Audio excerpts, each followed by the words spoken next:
Also says, just noticed that at the end of the podcast, Mark advertises his uncut blog. Does he also have a cut blog somewhere? If not, he could save himself a whole lot of effort and just call it a blog. Love the show, Steve. Why is it an uncut blog then? Well, that's just the name of it. It's called Kermode Uncut. But somebody put on Wittertainment, don't say that anywhere near Danny Dyer, because he might have any other ideas.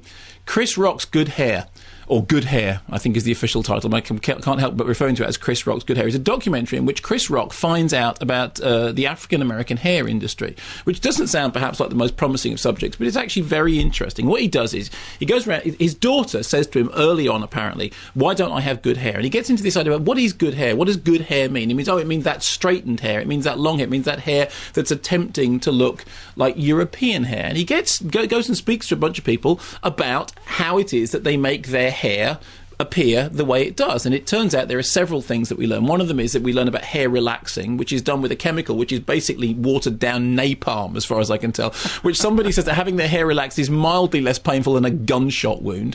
And we also discover about hair weaves and about the amount of weaving hair that is done in the African-American hair industry, which apparently is worth $9 billion, although most of it is run by white firms and by Asian firms and not by black-owned firms.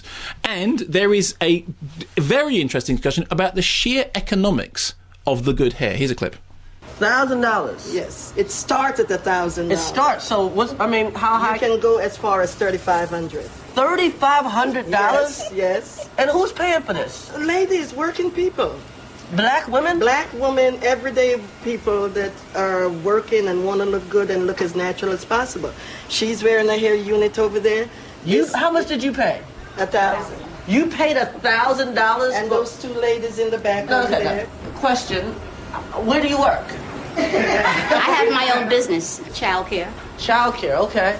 You spent $1,000. And it's worth it. Wow. She's wearing one. Yours cost $1,000 too? Where do you work? I'm a school teacher and I'm a grad student. Wait a minute, school teachers don't make no money. Well, I have a layaway plan on my hair units. So you can lay away the weave. That's right. I have a layaway plan. This lady right now, she in about another month or so, she's getting a new one. She'll already start paying for her next week.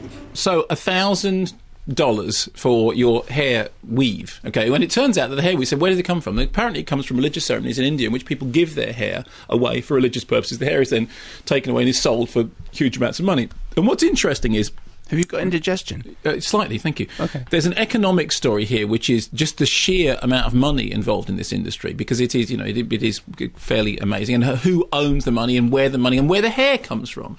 There's also underneath that a very interesting cultural question, which is, what are you trying to do to your hair? And in trying to make your hair look different to the way it looks naturally, are you actually doing something that is somehow trying to reassign your racial heritage? And there's a very interesting question about, is there something that's inherently countercultural about straightening your hair when your hair is actually naturally not straight? And the Reverend Al Sharpton is on. He's been straightening his hair, and he talks about the fact that he started straightening his hair after James Brown wanted him to straighten his hair to go with him to the White House so that he looked like him. And at one point, Chris Rock says, well, for example, your wife spends all this attention on her hair. Are you able to touch your wife's hair? There's a lot of things about, don't touch my hair. My hair costs $3,000. Well, you're like that. Yeah, and Al Sharpton says, my wife isn't allowed to touch my hair. And I thought, well, if you run your fingers through my hair, you get stuck because there's so much dax in it. So it's a blend, isn't it? It's a particular blend that you use, which means that even in a hurricane, many things will change. Barns will be ripped up. Yeah. Cars and cows will be flying through the air, Yep. but the Kermode quiff moveth not. Exactly. So what's interesting to me as somebody who works on a mix of red Dax and blue sweet Georgia Brown is that a documentary... And they're the products, just in case anyone's wondering, what on earth are you talking about? Yeah, they are. And they are... And sweet Georgia Brown, actually, it was traditionally not a white hair pomade. It was, it was made to slick hair down. And so as somebody who is clearly invested in this anyway, I found this particularly interesting. There's loads and loads of stuff that I didn't know. Apparently some people have been rather touchy about this stuff being talked about. Apparently somebody have said you shouldn't be talking about this stuff in public public. This is one of the great secrets. But I think it seems to me the conclusion that Chris Rock comes to is, he says, in the end, what I'm going to tell my daughter is, what's inside your head is much more important than what's outside your head. Fair enough, you know, your brain is more important than your hairstyle. Fine. But he's also open-minded enough to say, as you know, some of his interviewers say, and there's Maya Angelou's in it, and he's talking about, he says, when did you first get your hair relaxed? She says, oh, you know, when I was 70. That's the first time she had her hair relaxed. And it's called relaxed. That is what it's called. It's called Your hair hair's relaxing. My hair's never relaxed, and clearly my hair is incredibly tense, neurotic, and worried about the end of the world. That's what I have. Where does it get that hair from? Exactly. But what he ends up saying is, you know, whatever one chooses to do with one's own hair is one's own statement of oneself, and that is fine. Simply, so your hair is an extension of your personality and view on the world.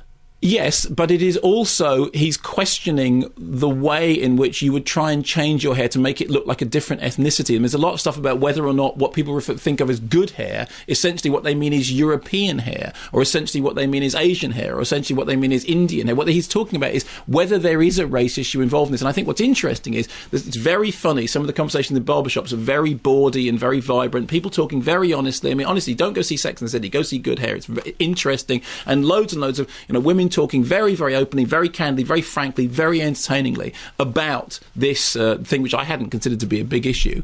But he does, it's not doctrinal, it's not, you know, it doesn't come down saying you have to follow this line. It's just a very interesting subject, very well done. Do you do your hair not to change your ethnicity, but essentially to look like Elvis? Yes.